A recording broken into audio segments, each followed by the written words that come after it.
And I think we are actually broadcasting. So good afternoon to those of you who are joining us on Campus Sustainability Day. My name is David Hales. I'm the still relatively new president of Second Nature, a organization that is committed to sustainability in higher education and has the fun and the pleasure and the challenge of providing the secretarial support to the American College and University President's climate commitment. We work in areas of sustainability finance, capacity building, and more recently an expanded focus on climate resilience. As many of you may know, Campus Sustainability Day is a long-standing national celebration of the hard work done on campuses across the United States and with affiliates in other countries to advance sustainability education, climate mitigation, and we have together done some remarkable things which contribute to creating a more sustainable world.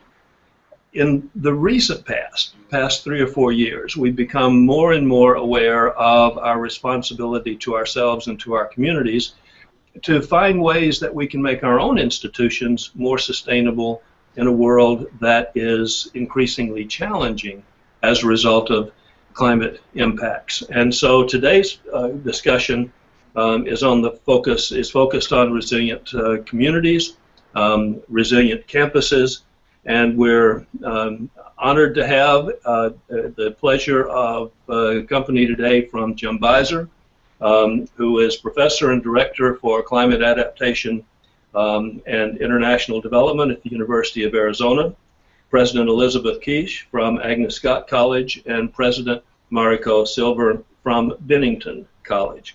So without further ado, Jim, please give us a sense of what we're looking at in terms of the broad challenge and how you know that, and then we'll carry on the discussion from there. All right. Well, thank you, David. I am going to use a PowerPoint presentation. What I really want to do is I want to go over very, very quickly some of what is the latest findings from the scientific community on climate impacts in the United States and what it really might mean to us. And as we go through the conversation, we ought to be thinking about what the role of our colleges and universities ought to be as we prepare to live in our future climate. So one of the things that we know for certain, and one of the things that an effort that David Hales and I and quite a number of other colleagues have been working on in the last, let's see, 3 or 4 years, is something called a National Climate Assessment being led by the U.S. Global Change Program. And the report, which is due out in the spring of this coming year, has quite a number of very interesting and powerful conclusions and recommendations. First and foremost of these is that the global climate is in fact changing, and that it's apparent across the United States. We're observing that in many, many different ways. Pardon the interruption, but if you click on, I believe it's your home screen, we'll be able to see a PowerPoint that illustrates the points as you're making. Right.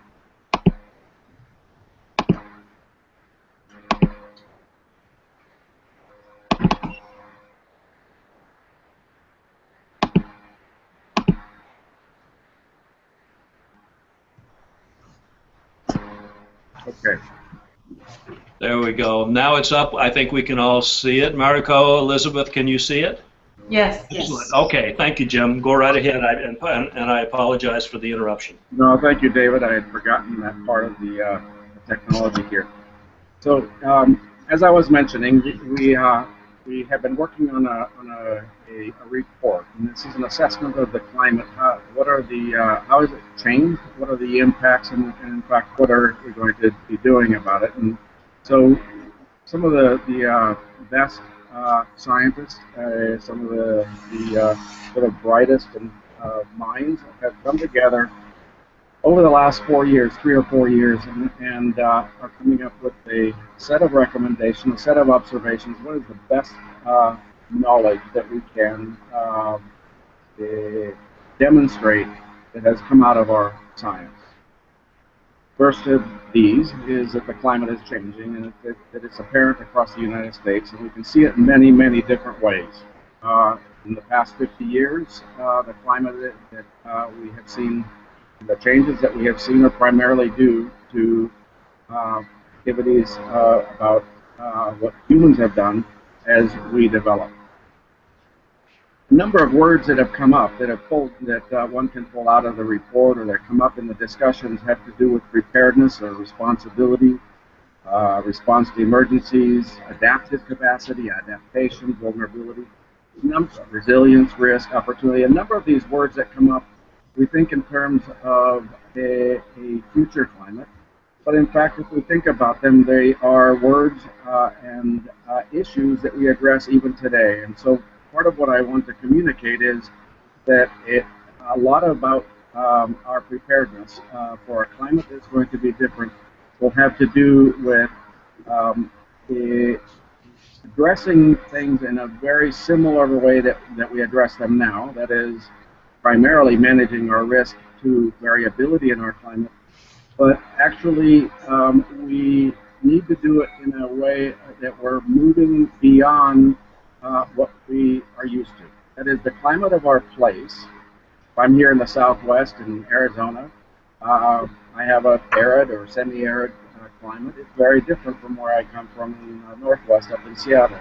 And in fact, our climate has been the major driver to what our culture is like, what kind of infrastructure we have, how we, what kind of businesses, what our economy is. So we've been fine-tuning over millennia the climate of our place. And what is happening as climate changes, and it's different in different parts of the country, we'll get to that, is that we're actually moving really away from sort of the accustomed set of climate variability. That is, the kinds of rainfall patterns that we have, the temperature patterns that we have, and we're moving outside, in many cases, outside of what is considered to be normal. A lot of ways of thinking about this is when the abnormal becomes normal.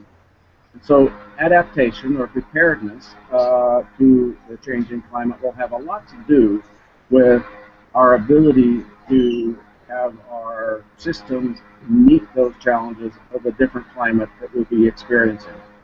And so if I go, if we take a look at what this report that is coming out in the spring of this coming year, we take a look at some of its primary findings, we can zero it in on what it might really matter to us and what our role is in colleges and universities might be. So very quickly, and I'm just picking out some of the report findings. I won't go through it in detail, we don't have the time, but just to let you know, in fact, we are seeing that our well-being as humans is being affected by increased extreme weather events, and I'll show you what I mean by that.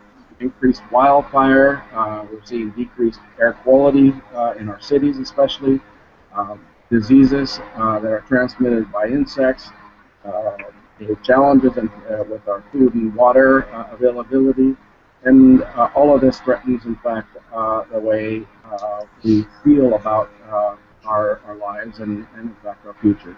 So with respect to infrastructure, you can imagine that sea level rise, as we experience it, especially during high tides and storm surge and heavy downpours, if we have all of these combined, our infrastructure is seriously impacted, and we've seen some of that very recently. In fact, we expect that we'll continue to see that. Our water supplies are being threatened, especially also, and they're being especially reduced in places like the Southwest, where I am, Great Plains, where we produce most of our food. We're also seeing water supply stresses in the Southeast, the Caribbean, Hawaii, and elsewhere. And I'll talk a bit about some of the differences that we see regionally here in this country. And then also we'll touch a bit on adaptation, on preparedness. So even though we have known for a while what has been happening, we're starting to experience that we're rather ill-equipped as a nation, as we're ill-equipped as a people for some of the changes that we're starting to see, and in fact, even more so for some of the changes we expect to see as this century progresses. So you'll see here on this slide key finding number 4 with our 12 key findings. I was selective in what I picked out, but as I mentioned, the impacts that are related to climate change are already evident. So we're seeing heavy downpours in certain places that are affecting our infrastructure, for example. In the coastal communities, a combination of sea level rise and storm surges threaten homes and other infrastructure, transportation infrastructure. We're seeing effects on agriculture, effects on water and energy. A lot of our energy supply depends on heavy use of water. Heat waves that we're also experiencing. So these are being seen across the country. When it comes to the variability in our country, we can't just say that the same thing is happening everywhere. And this slide will show you that what the percentage of change in what we call very heavy precipitation. These would be the 24-hour periods where that are in the top 1% of amount of rainfall that fell. So you pick the top 1% heavy rainfall with 24-hour periods, and we're finding that in the recent decade, as compared to earlier, say 50, 60 years ago, that in the Northeast, we're almost doubling the number of heavy rainfall events, while in the Southwest, it's not so much. And the challenge here is, of course, it is accompanied by longer periods where you don't get the rainfall. And so you have these kinds of extremes that our infrastructure is pretty ill-equipped to deal with. Also, in temperatures, so frost-free seasons. This is the period of the very first day in the fall when it's 32 degrees Fahrenheit or cooler, to the very last day in the spring when it's 32 degrees Fahrenheit. And we're finding that in the Southwest over the last decade, these have increased by 21 days. And again, there are regional variabilities throughout the United States. But why it matters so much in the Southwest is that a lot of our water supply depends on the ability of the Rocky Mountains to provide a frozen reservoir, and that happens to be accumulated over the wintertime, and then it allows the Colorado River to supply the rest of the West with water as the spring progresses. And you can imagine that if we have shorter winters and a longer period when it's above freezing, you can imagine that the ability to be able to have that reservoir spread the water out over a longer period of time is in fact impacted. Along the coastlines, one of the interesting findings is that we actually did what we call a social vulnerability index. Not every individual is in the same kind of position to be able to deal with the impacts of climate change. And as you can imagine, with increases in storms and increases in sea level rise, coastal areas are also being increasingly impacted. We're already feeling a great deal of that. This is not just along the ocean coastline, but of course in the Great Lakes as well.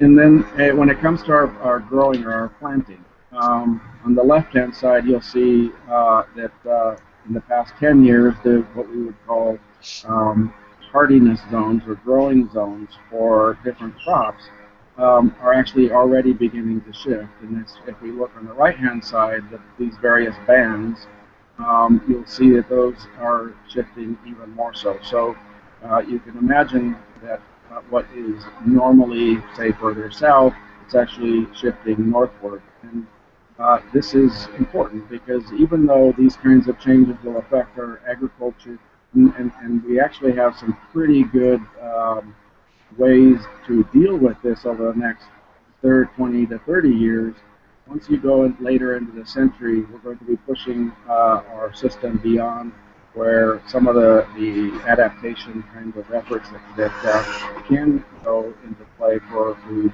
production and really putting at risk our ability to produce the kinds of food that we need. Now, in the southeast, where these are just some examples of what does that really mean when it's hotter or drier. In the southeast, we're seeing, in fact, this scale here is as it redder it gets. This is the increase in the number of days that are over 100 degrees Fahrenheit, and we are suggesting that by 2050, some of the regions could experience 2 to 3 times more days over 100 degrees than is average today. And that, of course, affects our cooling costs. Those go up, our water quality, brownouts due to energy demands, air quality, and those kinds of things. Mentioned that infrastructure across the United States is being damaged by sea level rise and very heavy downpours, extreme heats, and we're expecting that this will continue and actually increase as the time goes by and we start really feeling the change in climate. I mentioned the reliability of water supplies, and that's being reduced in some of the areas, and this is especially important in places like the Southwest, where it's going to be one of the biggest impacts that we will feel. Of course, we'll get hotter as well, but we are starting to see that in the Southwest as a whole, that our ability to access potable water is going to be stressed further. Now, I mentioned that planning for adaptation and mitigation is increasing, but it really isn't sufficient to avoid the increasingly serious societal impacts. And the map on the right-hand side shows where climate adaptation plans that different states have done, cities have done. You'll see that the darkest green is where these plans actually have been completed. They are there, but you will also see that in most of the country we really haven't even begun with adaptation plans. This is important to recognize that we're actually not quite ready for the kind of changes that we are going to be expecting. So, just to summarize very quickly, the good news is that the departures from the past climate are generally expected to be along the lines of what we already get where we live. That is, that the projections are that in the United States, anyhow, the dry places will get drier and the wet will be getting wetter. In other words, we're not suggesting that the climate in the Southwest will start looking like the climate in Seattle or vice versa. And so we know what dry looks like here. That part is good news. So if we think about adaptation, we know at least the direction of the signal of what is happening.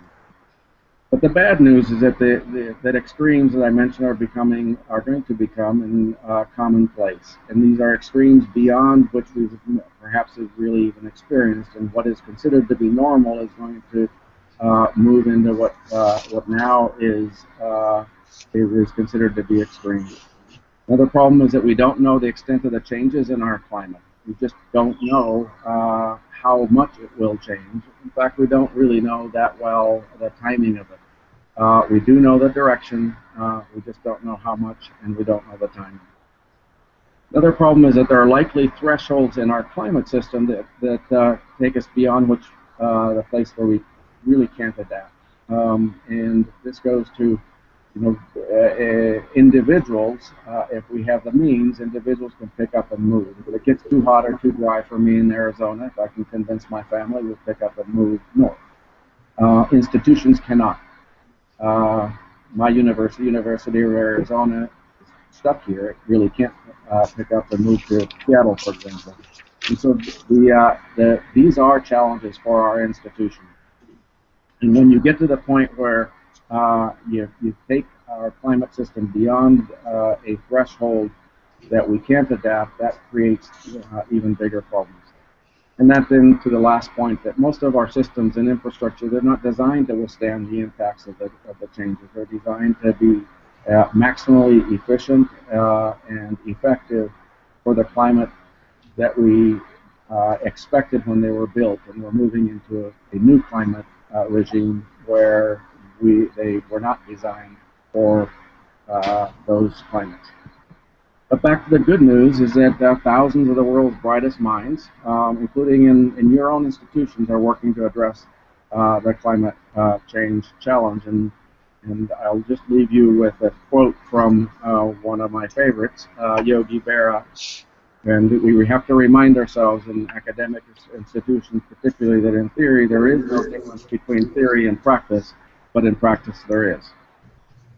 And with that, I'm going to turn it back over to you, David, because I am finished with my presentation. I am ready to answer any questions you might have, and any questions that your panel might have. Great.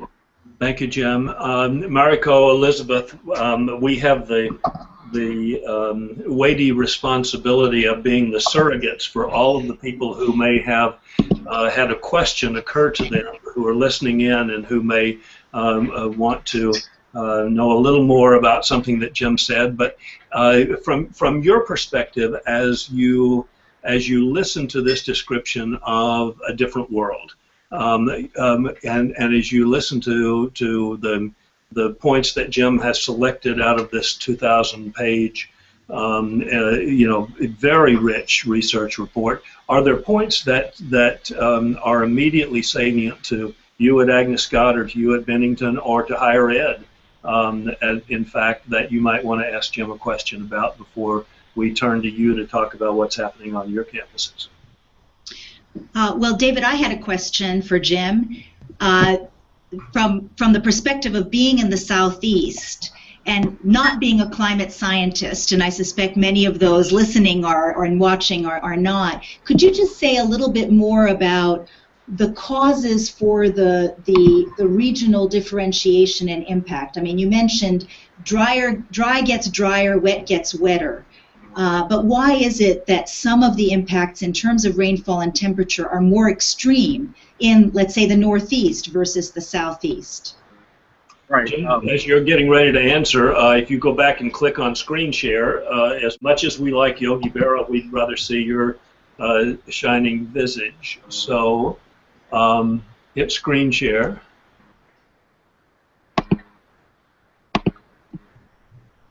He's coming, Elizabeth. I don't know what's happening here. So.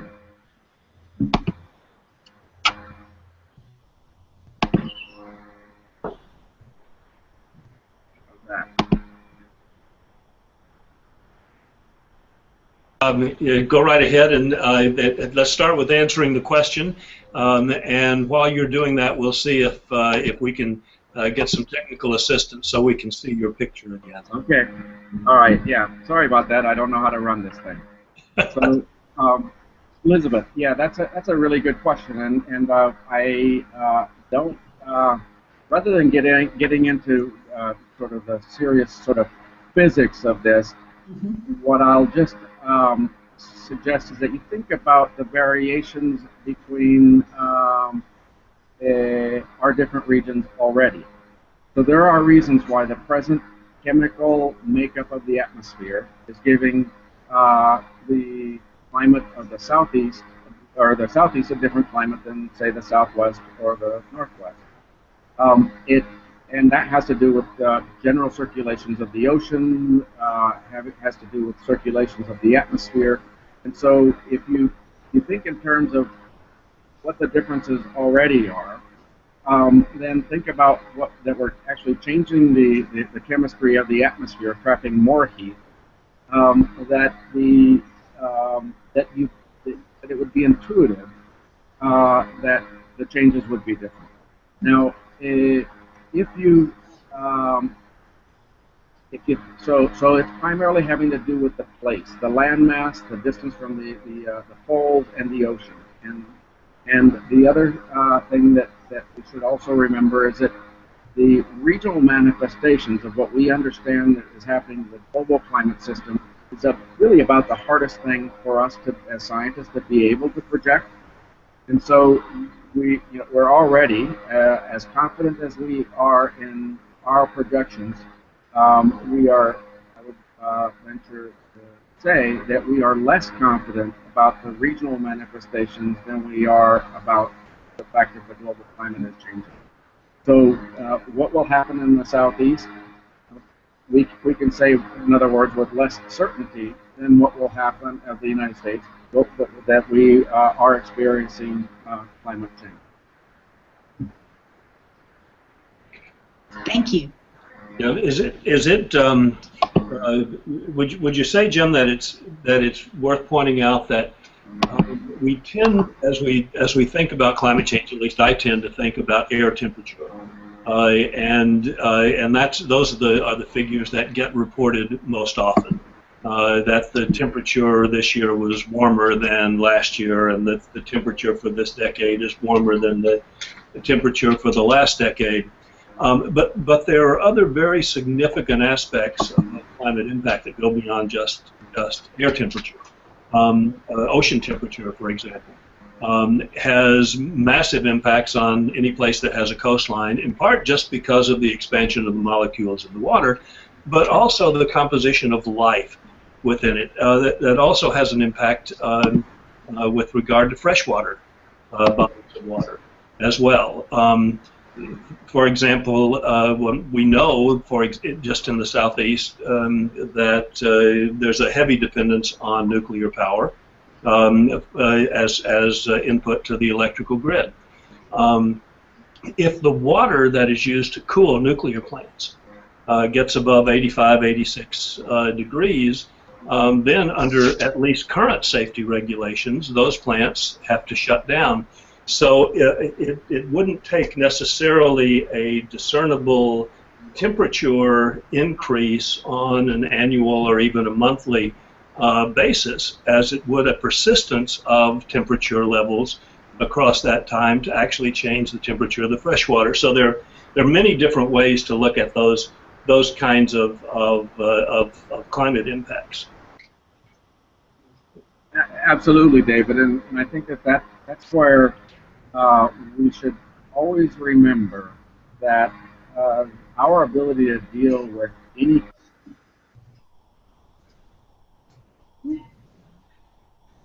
Jim, I think we lost you. How about there? Yes, you're back. Okay. You had just said our ability to. Yeah, our ability to deal with any kind of climate, or any kind of change, and we're talking about climate change or changes in the variability that we have, has a lot to do with our own systems and in fact, to our own vulnerabilities, our own capacity. And what's happened, and this is where we bring we're out of the physical science and more into what social scientists are sharing with us and what we're learning, is how can our social and economic systems deal with these departures from what we have actually fine-tuned ourselves towards. So we have built systems, as you were describing, that work just fine in the present climate, in the past climate, but they weren't designed for the future climate. And so there will be some parts of our system that are actually better equipped to deal with it, perhaps because they have naturally built into them some sort of cushion.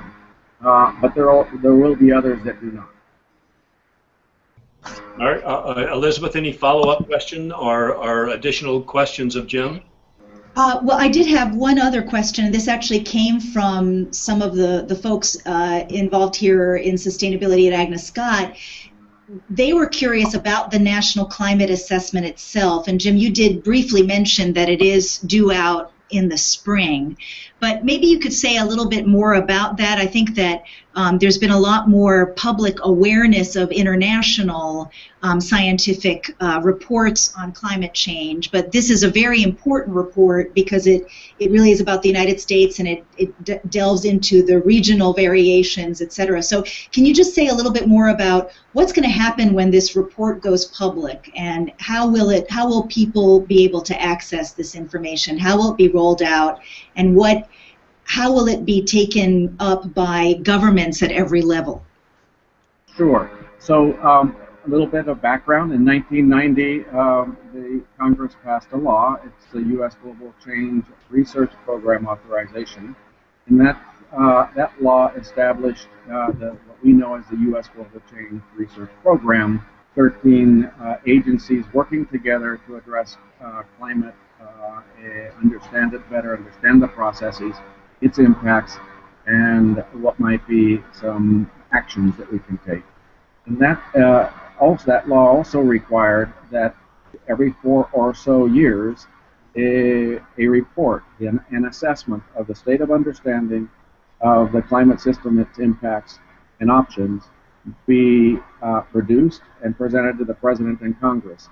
We've done that twice in the past. In 2000, we did it in 2009, and this is the closest we're going to get to every 4 years as per the law in very early 2014.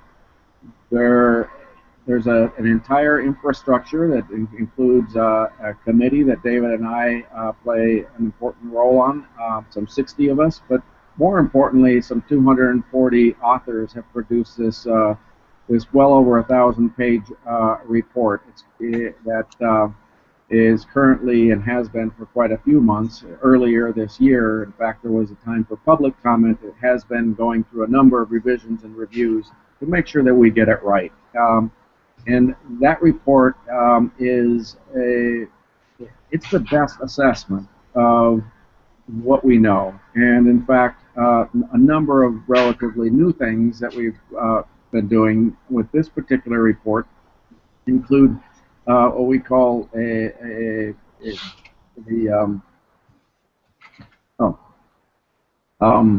traceable account?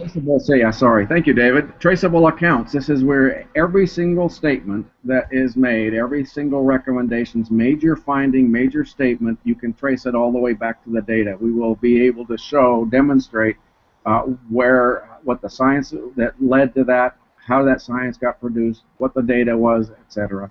And that's critically important, of course, because the value of the report is going to depend very heavily on the veracity of what the report contains, of course. And so that report then coming out is I think some 30+ chapters. There is a shorter summary that is also to be included, and that will be available online. The exact way of the rollout, not so sure, but I can assure you that they're working very hard on how to roll that out. There'll be a series of events that'll be surrounding its rollout. It'll be available free to whoever is willing to click and to get the report downloaded. And the beauty of this now that we can do things via the web is that you can go all the way back into data sets. And there are another very nice thing about what's happened with this report is creation of community and going outside of the Beltway and involving the 240 primary authors I referred to, but really another 2,000 or so that have been involved in putting whose material was included in this report, and a connection to regions and to sectors in a very explicit way. And so yes, people can be able to access the report and its findings, but more importantly, have access to people that were involved in producing it, and including some of our colleagues within the federal system, within the U.S. Global Change Program. And Jim, while you were talking about that, we put up the home site for the National Climate Assessment, and from time to time we'll show that, and we'll show it again at the end of the broadcast, so that if there's you can just Google or search for the United States National Climate Assessment, or you can go to that page. There are two aspects, Elizabeth, that I would mention in addition to what Jim mentioned. One is that the scenarios on which the assessment is based in all 20 chapters of this report are also available on this site. And those scenarios give us a common basis to ask questions of our own. In the next month or so, Second Nature will be a series of webinars on Scenario 101 and Scenario 102 for individuals who are part of a campus plan or a city planning, or who simply want to understand more about what may be happening in their region, to be able to understand what a scenario could do, what it can't do, and it is a database that is really a public database, and that's that's a critical interactive piece of what's been done here. Mariko, we've skipped right by you, President Silver. Do you have questions for Jim that come from his presentation, or anything else that you would like to know? I know you and Jim have a long history. You've worked together a lot at Arizona State. Yes, I have, and I know the Southwest as well as now the Northeast here at Bennington. And so my question is actually more of a policy-oriented question. So, Jim, I would love to hear your thoughts on, you mentioned that some places have regional plans, some places don't, and I assume there's variability in the communities that were engaged in the drafting of those plans and so forth. I would just love to hear your very quick sense of whether some of these are particularly good, particularly helpful, and whether there are aspects of what's addressed in these plans. I've looked at the ones for my region, but I must admit I haven't read all of them yet, whether there are aspects of them that are particularly relevant to colleges and universities. Right. So am I on here? Because I can't tell. I can hear you. Okay, great. Yes, and so there are a number of them that are actually quite good, and I think that one of the very interesting things about, say, adaptation plans is that the places that are being impacted are the places that, and recognizing that, because its solution options are very local, it actually is happening all over the country, and it's into different levels. And you saw the map that I had. I'm sure that's outdated. Some of the plans that I've seen that are most interesting to me personally are actually the city of San Francisco, the city of New York. There are a number of city plans, again, because if you live in San Francisco, you know that that's very different than living in San Diego, or not living in the city itself. So the city plans are actually of a resolution that I find to be really quite useful. Now, it doesn't mean that state plans are not. It just means that they have to be of a granularity that perhaps is less useful to implementation. No, that's interesting. That poses some interesting questions for campuses like mine that are relatively rural.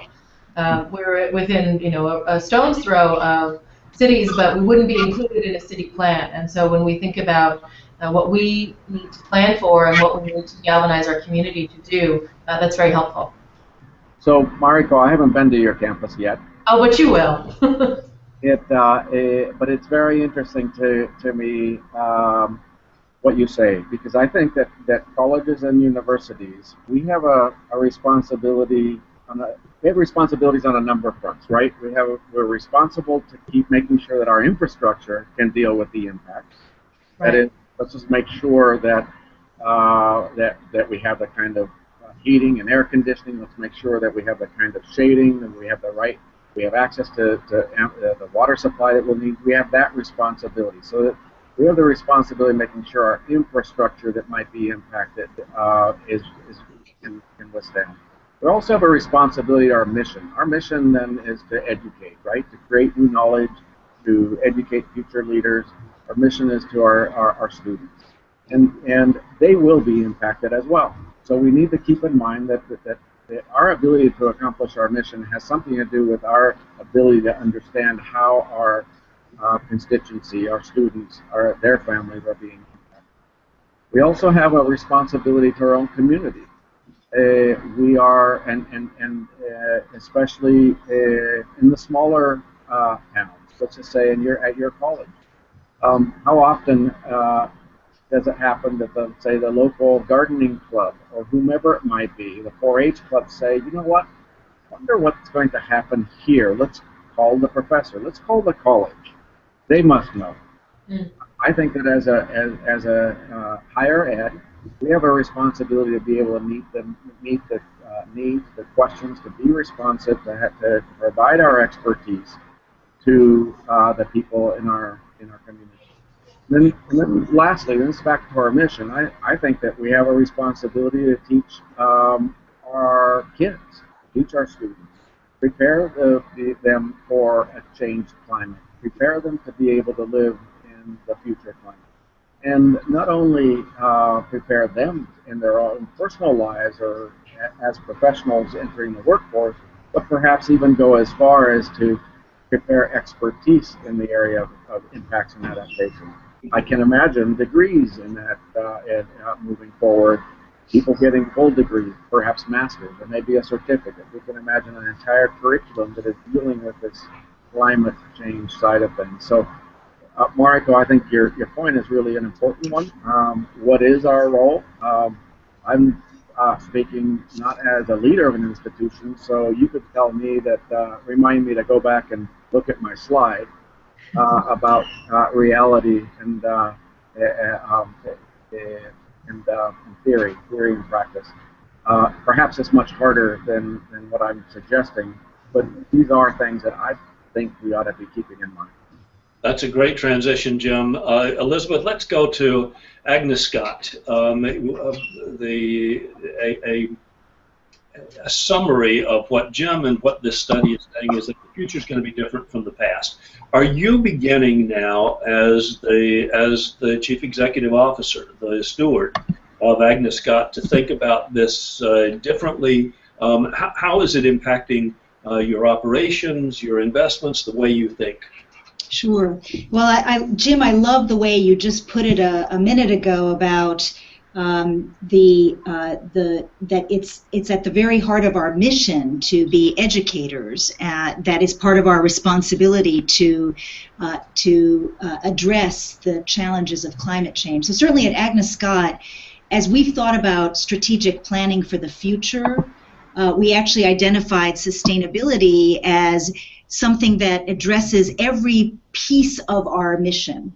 It addresses what sort of curriculum are we building for the future, and so we've launched a minor in sustainability. As part of that, it addresses how we model being a learning community that is engaging the challenges of our time. You know, our mission statement includes this great phrase: we educate women to engage the intellectual and social challenges of their time. Well, this is a central intellectual and social challenge of our time. So at the same time, I would also say, and I don't know if Mariko would agree with me on this, but that while higher education has, I think, stepped up in a very powerful way around climate mitigation, with many colleges, I think over 650 now, signing on to the American College and University President's Climate Commitment, developing climate action plans, and Agnes Scott certainly was a charter member of that, and we're working on our climate action plan. I think resilience in particular and adaptation is a newer imperative for us. It's not something that personally at Agnes Scott, as I talk to other college presidents, we haven't necessarily, we know that we have to think about sustainability, but we haven't necessarily focused on the challenge of, you know, the climate is changing. It is, it's 3 degrees we're committed to at this point, is my understanding of the scientific consensus, and so how do we adapt to that? So, so I think we have a lot of learning to do still about that. But just to summarize some of the things that we've done at Agnes Scott, we've embedded it in the curriculum, and I think there's more that we need to do around sustainability across the curriculum. We've actually been training faculty, educating faculty across the disciplines, and I do think that climate adaptation is the classic cross-disciplinary problem. It's something that is a scientific issue. It's a policy issue, as Mariko pointed out. It's a challenge for everybody from the arts and the humanities to anthropology to understand and to address. But we've also really looked at how we operate as a college. And I think in that sphere, some of the most important ways in which we've tried to address climate change is, on the one hand, to recognize that everything we can do to become more efficient as an institution, more energy efficient as an institution, is going to be good both in terms of being adaptable and, of course, also in terms of mitigation. So in our case, trying to find the financing as a small college to invest in energy efficiency, we've launched a green revolving fund and have raised about $500,000 from donors to invest in energy efficiency projects. We've also tried to be a good neighbor in partnering with our city, the city of Decatur, and with Oak Ridge National Labs and a nonprofit here in Atlanta, South Face Energy, to do energy retrofits of houses in our neighborhood as well.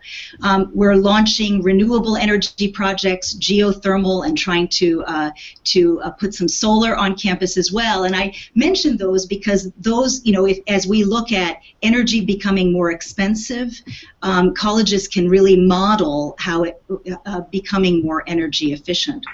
And then finally, I'll say that, and Jim made this point, that the abnormal is becoming normal.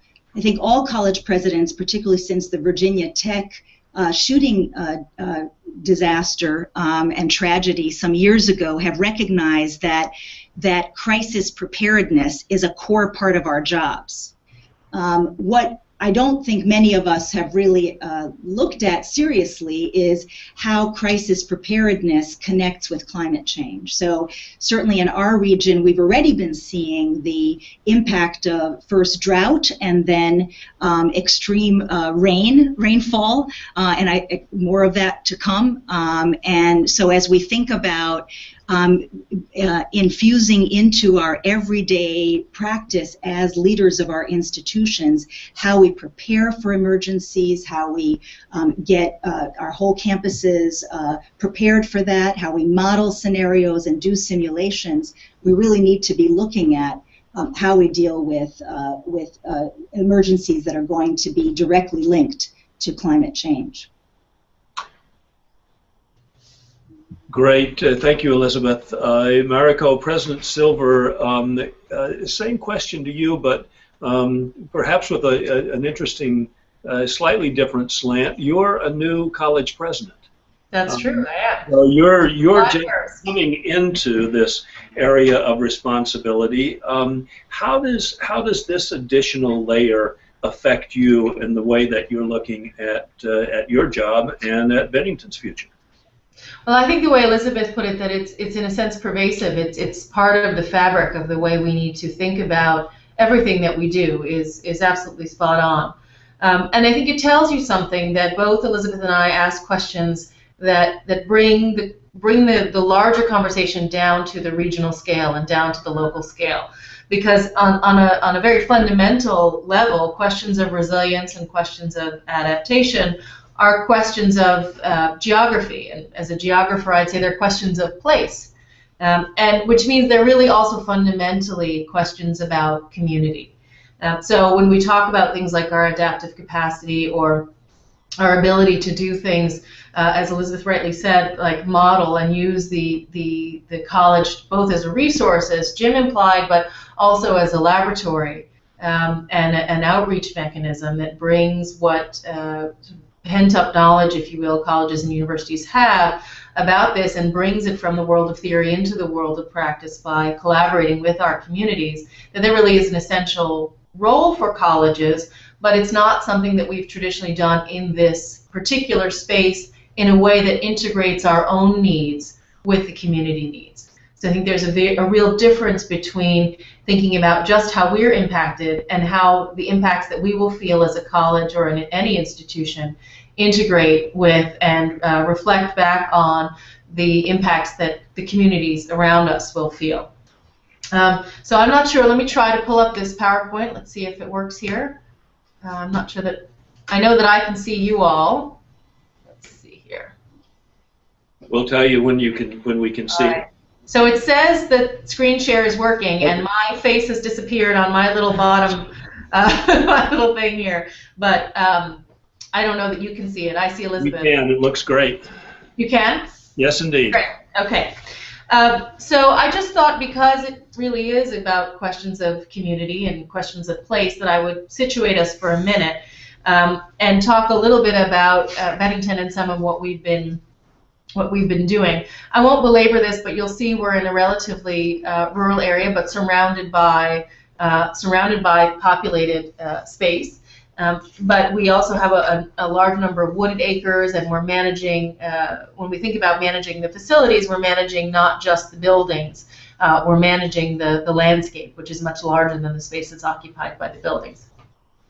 And just to give us some larger geographic perspective, again, I'm a geographer, so maybe I just can't help myself, but I thought it would be helpful as we think about, again, the community, not just to think about our immediate physical community, but what are the colleges and universities that are around us? So we have 23 in Vermont, 114 within 100 miles. So when we think at Bennington, because we're fairly small, when we think in Bennington about some of these questions, I want us to be thinking about it in terms of both the national network, David, that you helped to bring together, but also the local and regional network and how we can work together.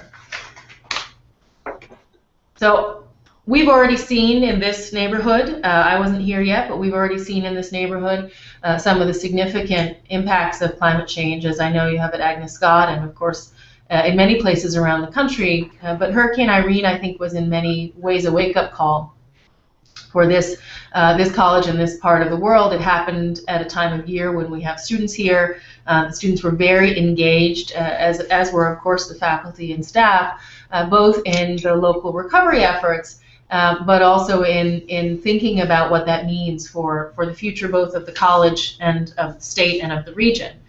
Because, of course, we think not just about Vermont, but we think about Massachusetts and New York as well, because we're in that corner where we need to be looking over both shoulders, if you will, and want to. So I took a quick look at what we can expect with respect to climate change in Vermont, and flooding is certainly one of the major things that comes to mind. But I think we have a tendency to focus on these large singular events, or large, increasingly multiple events, like a flood or like a major wildfire in other parts of the world. But in fact, some of the more pernicious effects might be the slower creeping impacts, things like a real change in the ability of this part of the world to host a winter leisure economy, which has traditionally been a big part of the economy as you think about warmer winters, less snowfall, and things like reduced sugar maple yield. While a longer growing season may sound great, it will mean a real structural adjustment in the economy in this part of the world. And along with things like increased rainfall, we see increased drought. So I think, to Jim's point about drier places getting drier and wetter places getting wetter, there's also this kind of swinging of extremes, it seems to me, and I'd be interested in the viewpoints from the science side on that. So one of the things that we have done is really try to integrate the idea and the practice of engagement in some of these issues as part of the curriculum. Similar in some ways to what Elizabeth mentioned and to what Jim envisioned, we created in 2011, before I was here, so I shouldn't say we, I guess I should say they, created the Center for Advancement of Public Action. And the principle here really is to use critical world issues. Environment and energy is one convergence of critical world issues.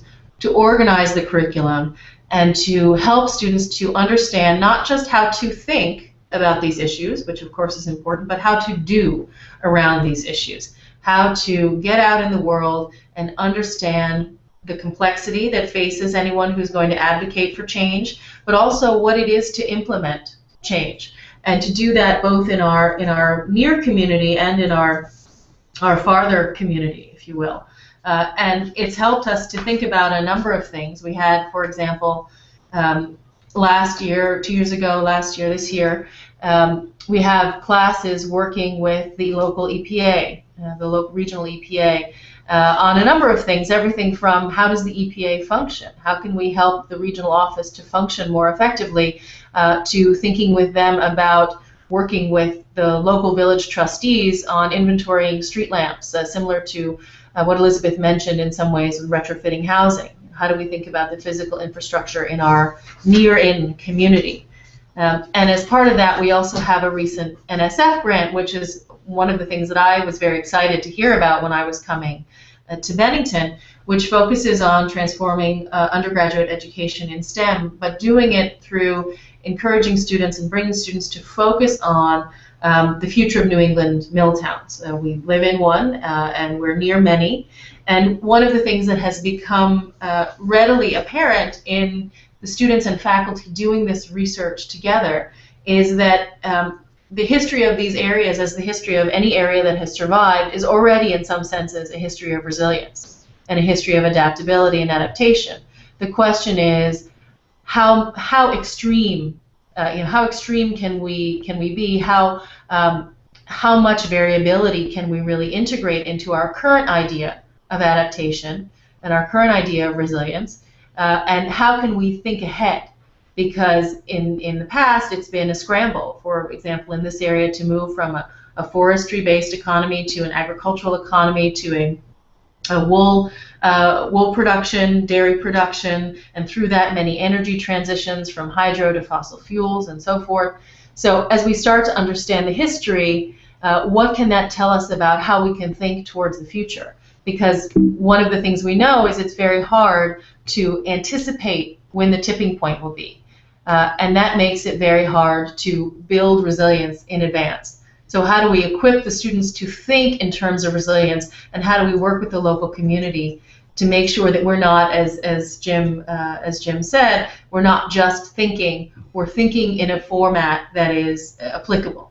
And we're pushing students to do that, to make sure that they are not just sitting here by the fireplace, which is very warm and lovely. It's sitting here by the fireplace thinking about the future, that they're really engaging the larger community that will be here, frankly, when the students leave, because there are some who stay, but many of them go to live in other places.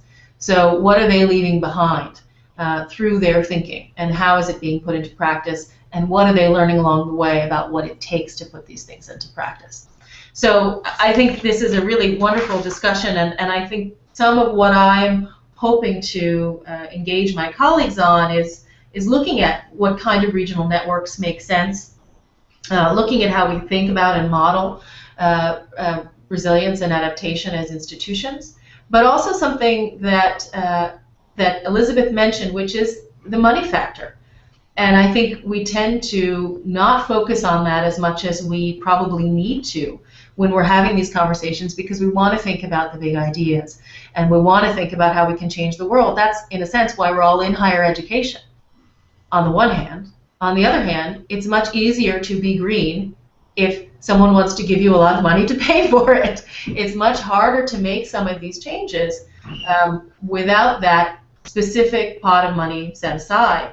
And given that, I think it's important for us to think about it in terms not just of our own institutions, but the kind of financial implications that we are looking at when we look around us at our community, especially for those of us who are in communities that are foreseeing a transition. What does that mean economically, and what does it mean about cost? What does it mean about the role of government?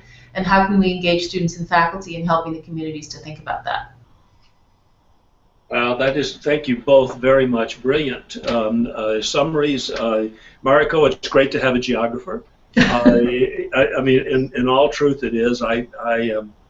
I remember when the University of Michigan decided to do away, when I was on the faculty there, with its geography department.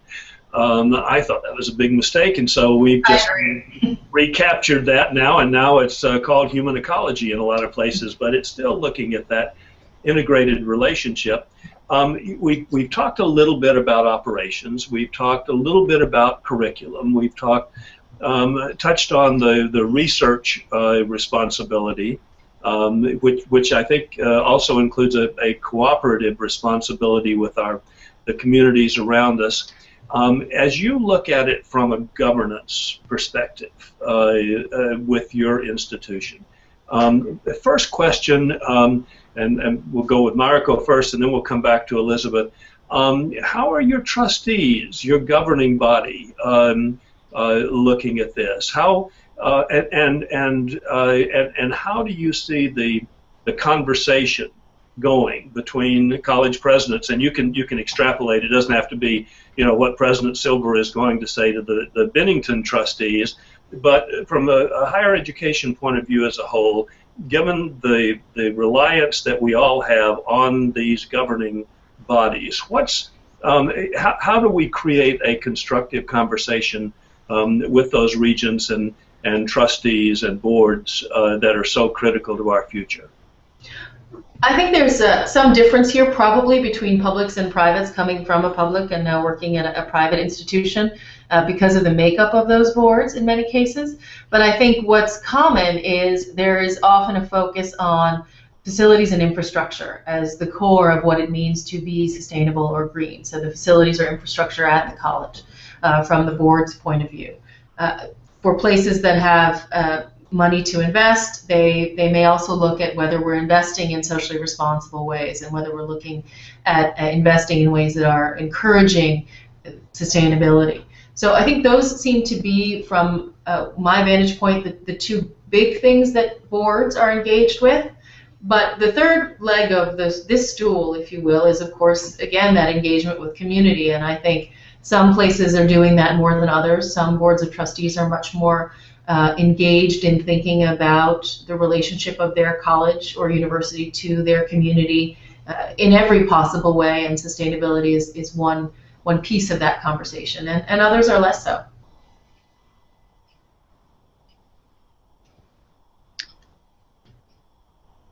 David, did you want me to jump in? You're muted, David. Oh, you're muted. Now I'm unmuted. Okay. Please, Elizabeth, jump right in. I'm sorry, you weren't saying anything, so I thought. I was looking at you.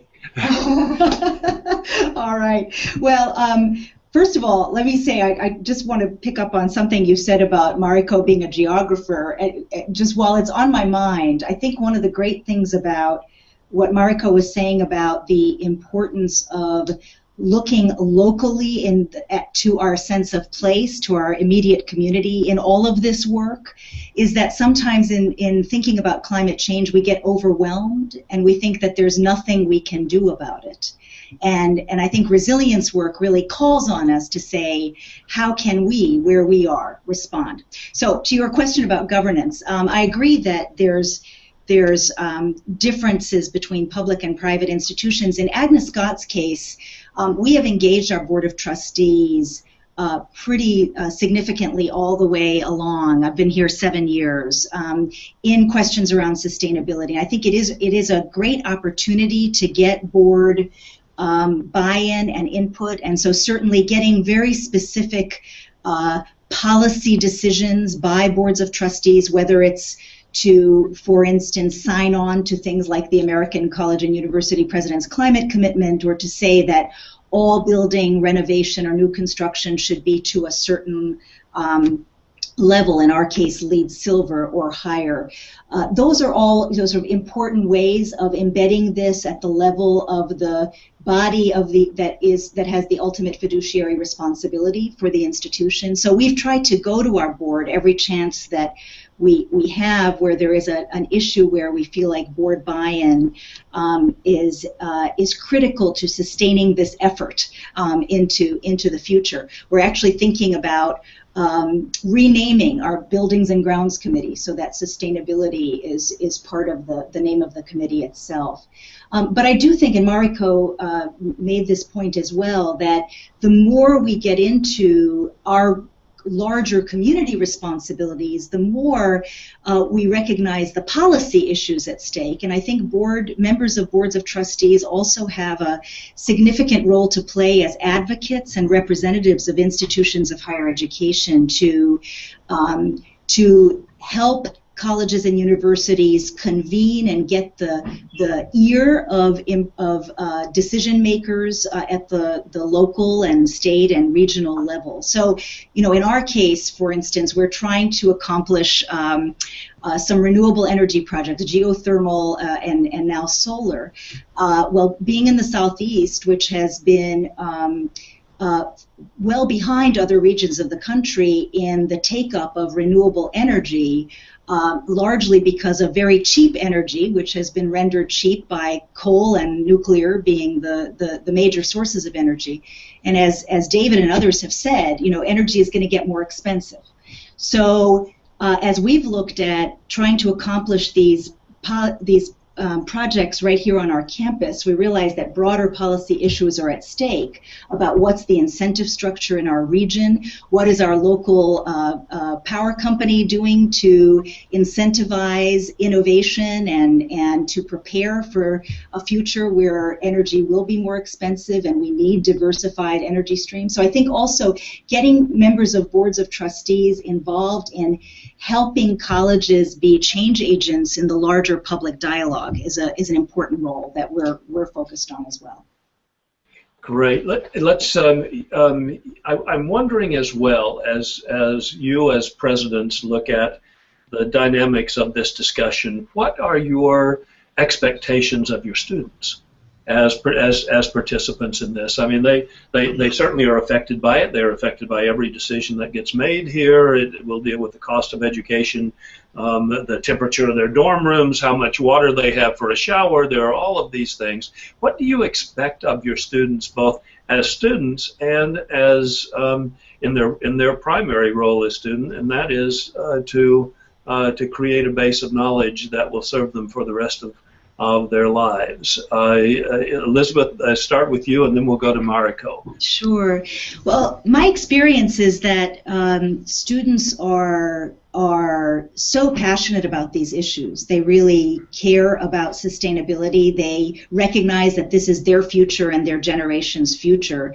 I think our responsibility as educators is to provide the tools and the opportunities for students to learn and to be innovative and creative, to recognize the ways in which they have to do their homework in this arena, and to actually bring them on board as part of that. So some of the things that we've done, I mentioned that Agnes Scott has a green revolving fund where we invest money from that fund into energy efficiency projects and then revolve the savings back into the fund so that it can continue to be a source of energy efficiency and renewable energy financing for the college. Well, students have been involved in researching how to structure that fund, how to assess various projects that we may undertake for that fund, how to track the savings.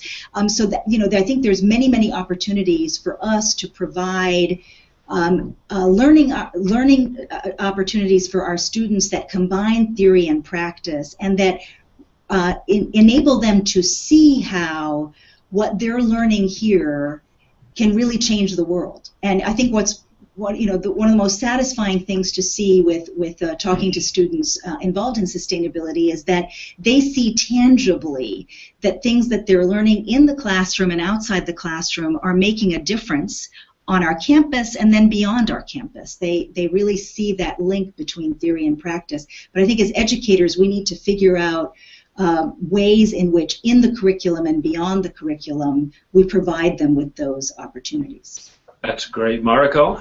I think that's, I'm sorry, David. I think that's spot on. I couldn't agree more. And I think the responsibility of the students is to be just that, to be responsible stewards, both in living on the campus, and we need to provide them the information to enable them to do that effectively. Because they may not think about things like how they live their own lives while they're on campus and how that affects the sustainability of the place. Sometimes I think we do have a tendency to allow ourselves on college campuses to abstract things in a way that doesn't kind of bring it to the day-to-day. And I think, as Elizabeth said, our responsibility as educators is to connect that day-to-day practice with the larger theory and the larger hopes and ideas of the students. I think it's also our responsibility and their co-responsibility, if you will, to really think in terms of and understand complexity. Because these issues are not straightforward, they're not linear, whether you're thinking about it from a policy point of view or a science point of view or a day-to-day living point of view. And I think we often do students a disservice by oversimplifying things. And so it's their responsibility, if you will, to force us to be completely intellectually honest and embrace that complexity. And then it's their responsibility also to be willing to work with that complexity, which can be incredibly challenging. If it were easy, we'd have all this figured out already. But it's also their responsibility, I think, to generate ideas. That's what they're here to do. It's what we're here to do as well, but it's why I think most students come to college, and certainly to a place like Bennington, is to generate their own ideas and to follow them, and to try to understand the impacts that those ideas can have or might have. And so fundamentally their responsibility is to participate. Communities are represented in our governance through our trustees. We are represented in so many communities through our students who are part of a wide range of communities far beyond our local community. It's not news that the question of the reality of climate change and its impacts is controversial in the United States. From a higher education perspective, we are institutions that you've all talked in one way or another very specifically about the mission of higher education, about the generation and diffusion of knowledge in society, about creating an ability of students to choose in ways that is effective. What's the presidential responsibility with regard to those in society who question the scientific basis for climate change? How do we shape, encourage a responsible, very respectful conversation about our future with regard to this issue? Let's go, Mariko. Let's come to you first, and then we'll go to Elizabeth, and then Jim. I would be very interested in your perspective on this as well. I think it starts with the kind of conversations we have amongst ourselves as faculty and with students. So to your point about ensuring that it is a conversation that is respectful, and I would add to that productive. I think the way that we frame these questions for students is incredibly important. And I think the way that we encourage them to understand the research for themselves with our help is also very important. So it has to do with the spirit of honest intellectual inquiry and steering students towards the information that's going to be most helpful to them, coming from both sides of the debate, if you will. Understanding to the extent that they can what's going on in the minds of the person on the opposing side, whichever side they're on, and really encouraging them to understand how to expand their intellectual empathy, if you will, and to do that using this as a venue or as a set of questions, that they really can do that in real time and work with these issues and questions to expand that intellectual empathy. I think is a real service we can do for students. We should take advantage of the fact that these are controversial questions rather than poo-pooing or shooing to the side the controversy. But at the same time, we have to, of course, embrace the facts as they are and teach students to embrace and find the facts as they are, because this will not be the last a controversial question of science and policy that they're going to confront in their lives. We don't know what it will be 50 years from now. It may still be climate. It may be something else. But we really will do them a great service if we teach them how to parse information in a way that can lead them to informed conclusions and informed action. Right. Elizabeth, and then Jim. Sure. I agree that civil and empathetic disagreement is a practice that educators need to model and to teach, and that it's at the heart of, if you will, sort of the vision of a liberal arts community, but I think of any higher education community.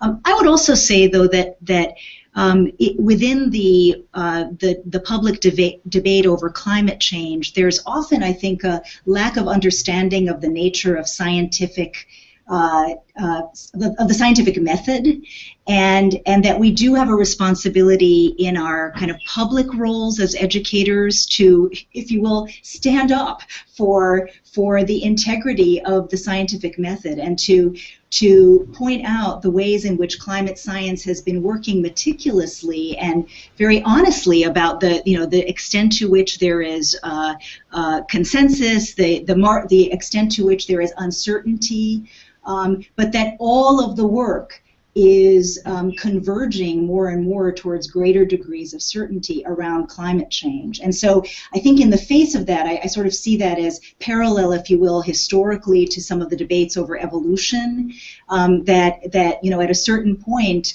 as educators, we need to say, in the spirit of civil debate, but nevertheless to say, this question is to some degree settled. There are areas of debate and disagreement, but as a matter of scientific consensus, it's settled, and we need to stand up for that. Right. Jim? Yes. I think you can see me again. We can. Yes. So I agree with both Marek and Elizabeth on this. The scientific debate is over. Okay. And I think that we find ourselves in an interesting position of having to continue arguing our case when actually the scientific debate is over, much like well before the tobacco industry was prepared to acknowledge it, the scientific debate about tobacco was over.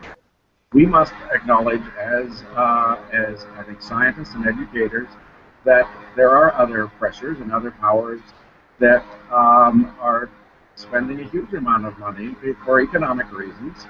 We won't go into that, but for economic reasons are spending huge amounts of money to try and discredit the science. That's one side. The other is, I think that we tend to forget, we're scientists, we're scholars, we're educators. Not everyone knows the same way that we know. In other words, if I don't know something, I go out and find out and know it. If I don't know it well enough, I go get more data until I piled up enough data so I finally know something. Not everyone knows the same way. And I think we need to acknowledge that that our approach to saying, oh, okay, well, if you don't believe this or if you don't know this, then you must need more data. And we'll go out and get some more data, and we'll keep doing that until you too will know what we know. Well, not everyone knows in the same way that we do. And in fact, I tend to believe that a great part of our world, great part of our human population, actually has their mind made up, and they just spend their lives, for whatever reason, and they spend their lives going out to collect affirmation of how they feel. And I think that the third thing that we need to remember is that a lot of people have, for whatever reason, and I don't understand this well, but have parked the whole climate issue in the same place that they park religion. And so science has a tough time when it's trying to argue scientifically towards or away from religion. What do I mean by that? I have a colleague of mine said, yeah, their uncle came by and they said, I know you're a believer, but I'm not a believer in this climate change. So just look at the language that is being used, and I think that we should acknowledge that. This is just a way of saying, let's acknowledge really where the debate is, where the discussion is, where the uncertainties are, and and recognize that there is only so much that we as scientists can do. Now, the last thing I'm going to say is this goes back to students, because they come into our institutions trying to figure out what they believe and trying to figure out what they know and how they're going to know it. So they have it's an entire, I think it's a generational thing. I think that we can, over a period of time, unfortunately we don't have that much time, but I think we have a much better shot at this next generation at being able to have a conversation with them than we do at people that are more my age.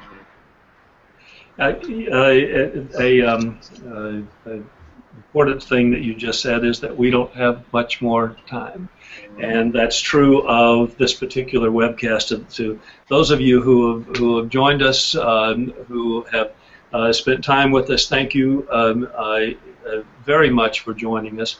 If you've got questions about what was discussed here, if you want to join the debate both on Second Nature and the PCC website, there are blogs and opportunities for you to do that. Sarah Bralinsky, myself, or I'm sure any of these folks would love to hear from you as well. You guys have been brilliant. It's a very rich discussion. This is one increment in an ongoing discussion. Thank you very much, Elizabeth Keish, Agnes Scott, Jim Buizer, University of Arizona, Mariko Silver, Bennington. It's a pleasure to see you, and thank you very much for your participation in this webcast.